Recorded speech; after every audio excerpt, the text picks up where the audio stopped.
Imagine holding absolute power over millions of lives, infinite gold, grand palaces, and every single dark temptation known to mankind sitting on a silver platter.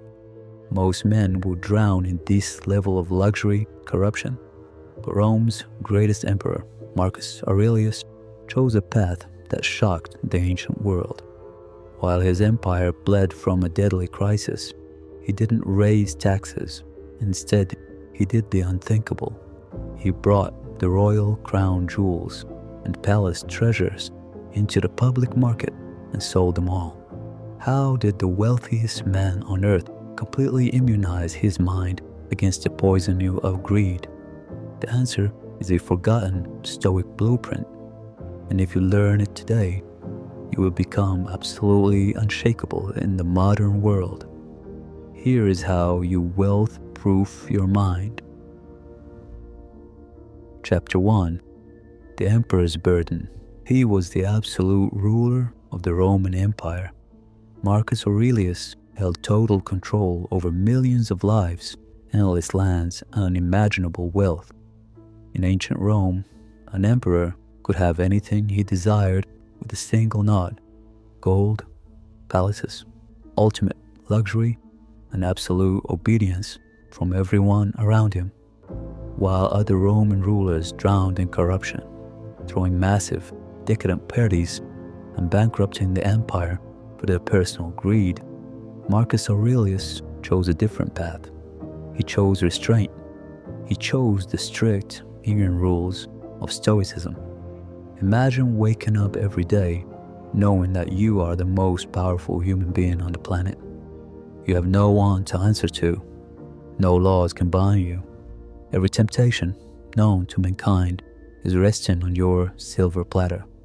How do you protect your soul from that kind of poison? Marcus did it by understanding a profound truth. That true power is not about controlling an empire, but about controlling yourself. Every morning, before the sun rose over the city of Rome, the emperor sat alone in his tent, lit a single candle, and wrote in his private journal, which we now know as the Meditations. He didn't write it for fame or publication. He wrote it as a manual for survival. He knew that the gold in his treasury was a trap. He knew that a luxury softens the mind, making a man weak, anxious, and dependent on things he cannot control. While Rome was filled with senators backstabbing each other for a few more coins, Marcus slept on his simple soldier's bed on the cold, damp ground of the military front lines. He proved that you can live in a palace without letting the palace live in you. Chapter 2. The Illusion of Ownership. To Marcus Aurelius, money was never a measure of a man's soul.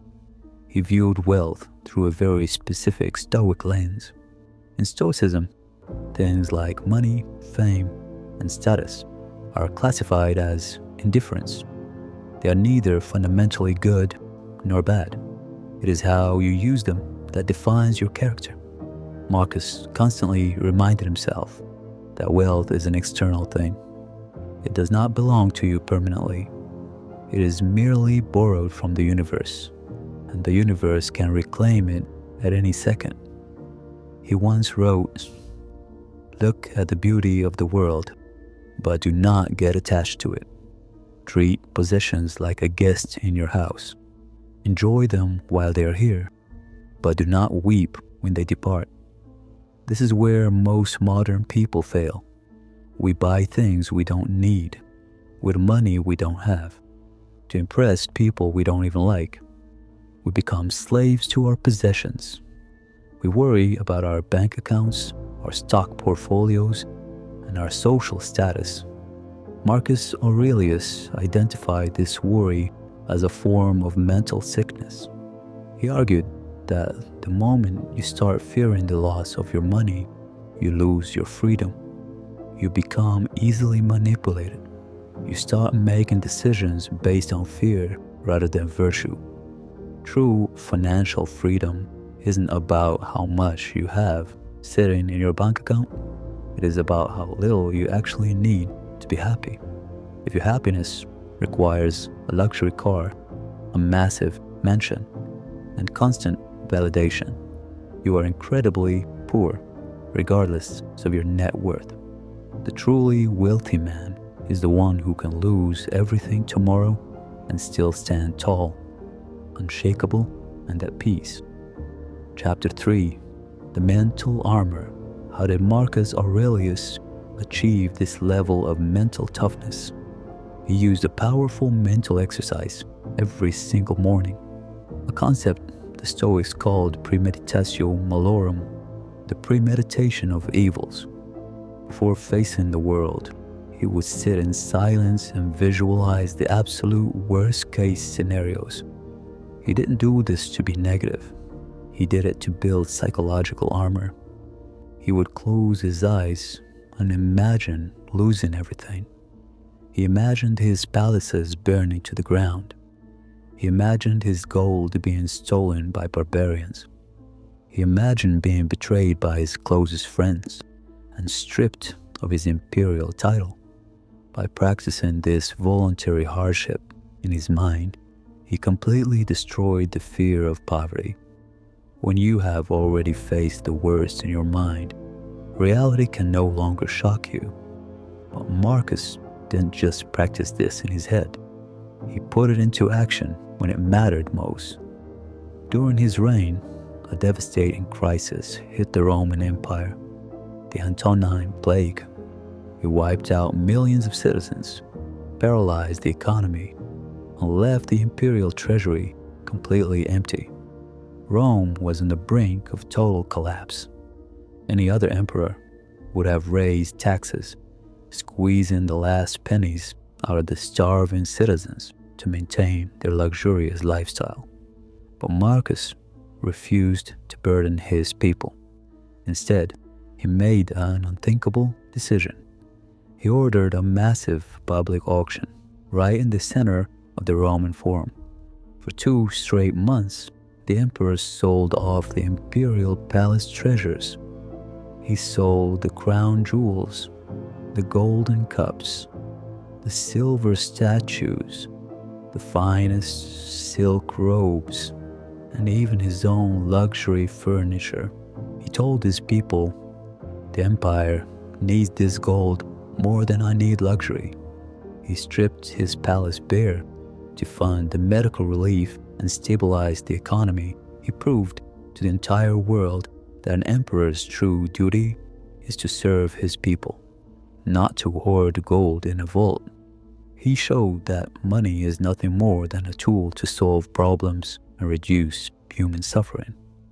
Chapter 4: The Modern Application. Today, we live in a hyper-consumerist world. The modern society around you screams at you every single day to consume, to flaunt, and to chase superficial status symbols. Algorithms are designed to keep you jealous, greedy, and constantly wanting more. But the ancient wisdom of Marcus Aurelius remains completely undefeated. If you want to build true, unshakable wealth in the modern world, you must first wealth-proof your mind using the emperor's rules. First, stop letting your possessions own you. Go ahead, work hard, build your business, and stack your wealth. There is nothing wrong with being successful, but remain emotionally detached from the external riches. Never tie your identity, your self-worth, or your peace of mind to a number on a screen or a brand name on your clothes. Second, practice voluntary discomfort. Every now and then, deliberately choose the harder path. Skip a meal, sleep on the floor, take a cold shower, or spend a weekend without your phone or luxury comforts. Remind your brain that you can survive and thrive with almost nothing. When you lose the fear of losing your comforts, you become completely unstoppable. True power is staying disciplined, focused, and deeply humble when you finally have the money and the power to destroy yourself. Look at your life right now. Are you chasing freedom, or are you just chasing cooler chains? If you're ready to stop being a slave to modern distractions, if you're ready to build an iron, stoic mindset that can withstand any crisis, then commit to this journey. Subscribe to this channel, hit the notification bell, and leave a comment below. Tell me, what is the number one distraction holding you back from absolute focus right now? Let's conquer it together. Stay strong, stay disciplined, and live like an emperor of your own mind.